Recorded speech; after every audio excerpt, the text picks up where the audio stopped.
Hi everyone, and welcome to my hot topic presentation, Preparing Teachers to Teach Online.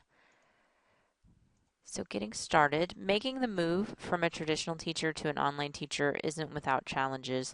Teachers new to the online learning environment can feel uncertain, unprepared, and certainly overwhelmed. They've been taken out of what they know and put into an unfamiliar environment where things don't look or work the same. Teaching online comes with a lot of potential, but also many limitations, and teachers have to rethink things, their processes, their attitudes, their beliefs, and so much more to fit in line and function in this new world.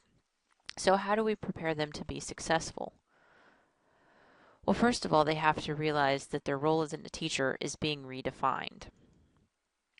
Traditional teaching in classrooms just aren't equivalent to online teaching in classrooms. It's not the same thing. You can't just digitize your lesson plans and film your lectures and call it a day and say that you've made the transition from traditional to online teaching. It doesn't work that way. Your frame of mind, your approach, your assumptions, everything has to shift. There are new skills to be learned, new pedagogical frameworks to explore.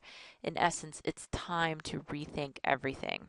Now, I want everybody to realize that I said rethink, not redo. Some ideas and some processes may very well carry over, but it is of utmost importance that the old ways or traditional ways of doing things are looked at with a very critical eye during this transition. Keep in mind, this is a new world after all. And in this new world, teachers have new roles. And one of the articles I read from Bowayne and Spector identified 8 comprehensive roles that online instructors have. And they include professional, which is communication, updating knowledge, demonstrating commitments and favorable attitudes; the pedagogical, designing instructional strategies, developing appropriate learning resources, implementing instructional strategies, motivating students, facilitating that participation; the social role, a cordial learning environment, resolving conflicts, keeping undesirable behaviors out of the classroom, and promoting that interactivity; the evaluator role, we know this one well, monitoring progress, assessing performance, and even evaluating the course and the program; an administrative role, managing the time and the course, establishing rules and regulations, and even demonstrating those key leadership qualities.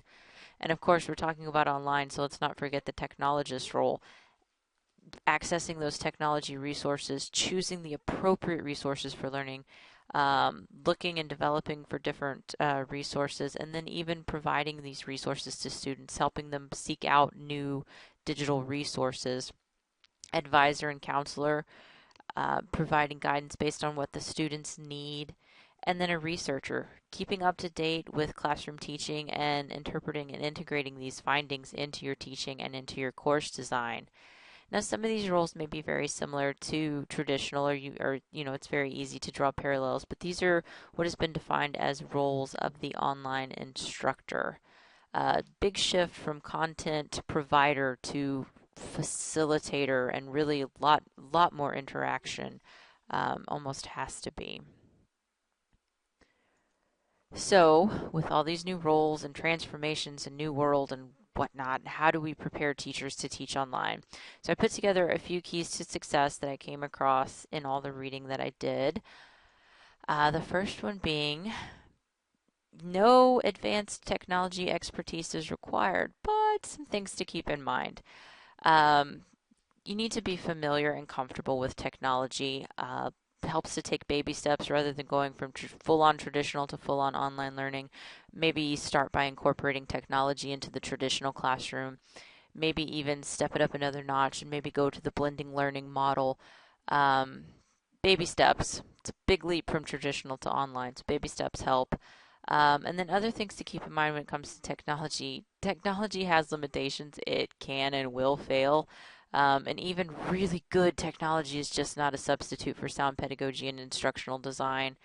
The keywords when you're talking about technology are simplicity, reliability, and transparency. It needs to work and it needs to work well. It does not need to make noise, flash lights, or dance. It needs to work. The next key, that word again, do not compromise the pedagogy. It is critical, online or off, pedagogy, pedagogy, pedagogy. For online teaching, it is key to maintain a learner first mentality. It's about the students, it's not about the technology. Again, reflect on the traditional approaches before you implement them in an online environment. Some things work, some things don't. Keep in mind that interaction and active participation are key, critical. Um, Again, Bowing and Spector, going back to those roles, they deemed this pedagogical role the most important role. I talked through some of the objectives, including designing instructional strategies, develop appropriate learning resources, implementing those instructional strategies, facilitating participation among students, and sustaining students' motivation. Those are those keys. Those are the things that you have to do to be successful. And those are things that teachers are good at and that teachers know and understand. So for the next key, keep in mind that Rome wasn't built in a day and online courses aren't either.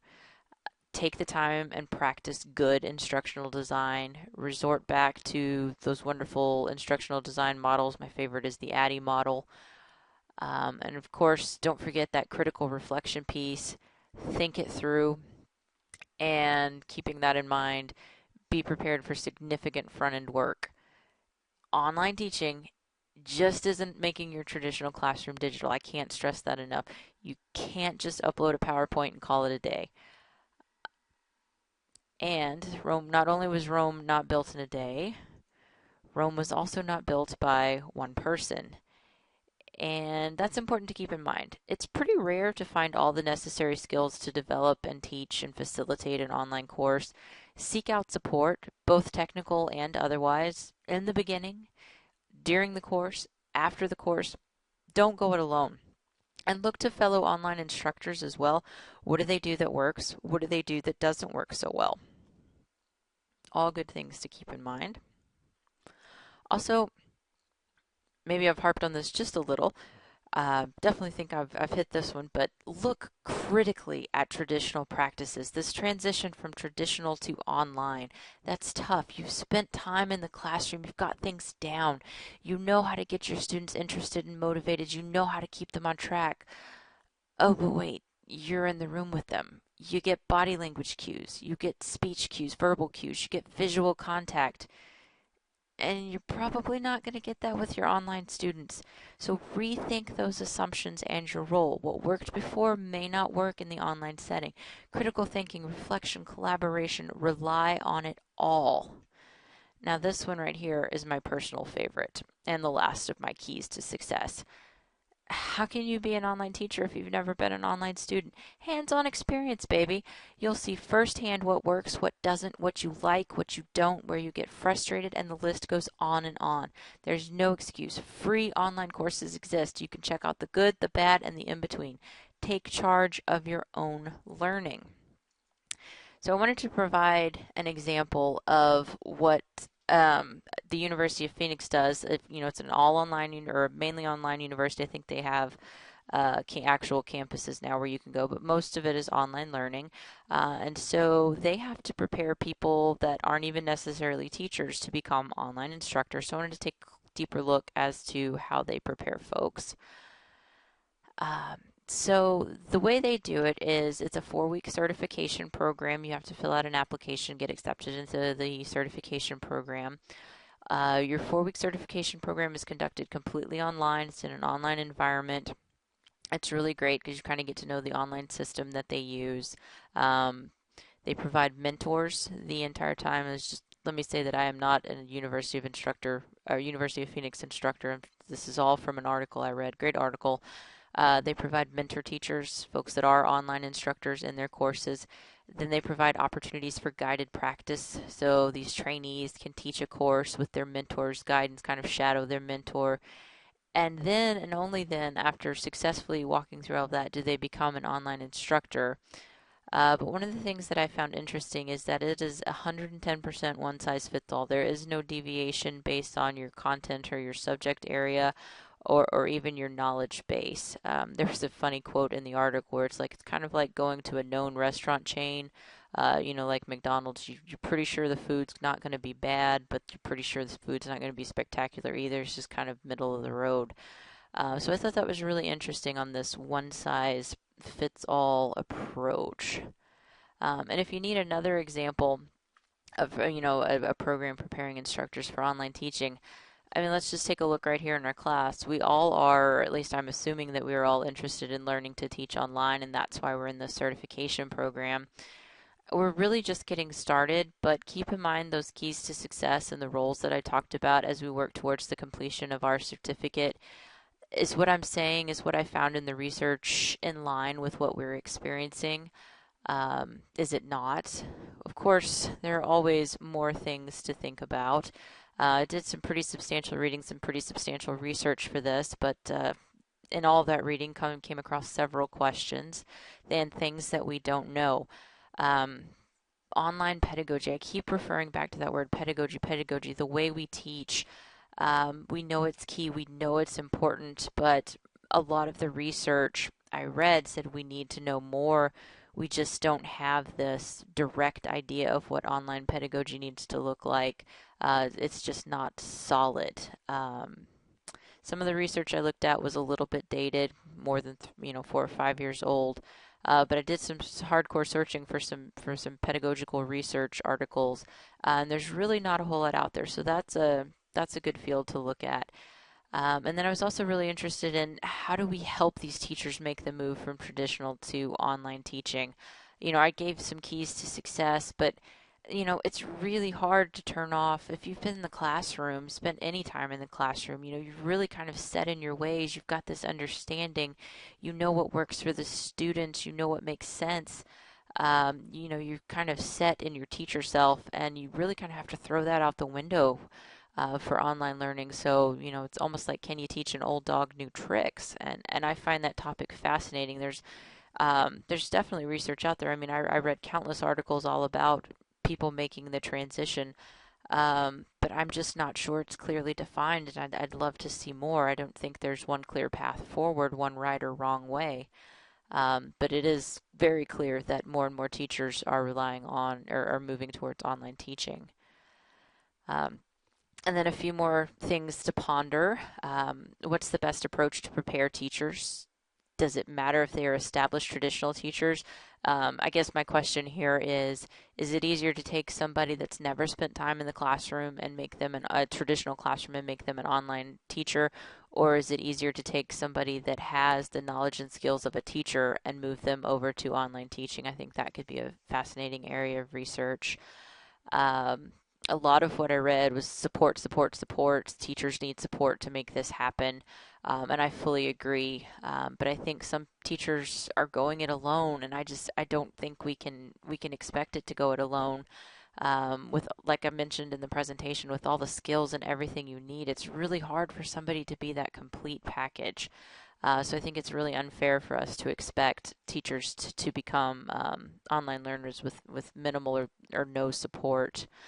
And then another question I came up with is, what kind and level of expertise is required for teachers to be successful online learners? We talked about the roles that they have and some of the objectives of those roles. Um, but just how good, how solid do you have to be an effective online teacher? There's different levels in terms of competencies and how competent you are at things.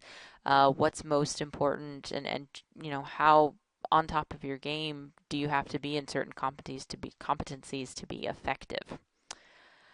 So now the fun part, your assignment, should you choose to accept it. It's your turn to prepare teachers to teach online. So you have been charged with developing an 8-hour professional develop session, an introduction to teaching online. So this is, just scratching the surface. I think it's clear that 8 hours isn't even close to enough to get teachers prepared to teach online. But you can assume that this is at your school or at your job. If you need to alter it a little bit to make it more relevant for you, I completely understand, and please do that. But assume all the attendees are current classroom teachers with varied years of experience and technical know-how. If you're not doing it for your classroom, if you're doing it for something more job relevant, current employees with varied years of experience and technical know-how. No one has ever taught online before, so it's not like you have a teacher that's run a course for 2 or 3 years.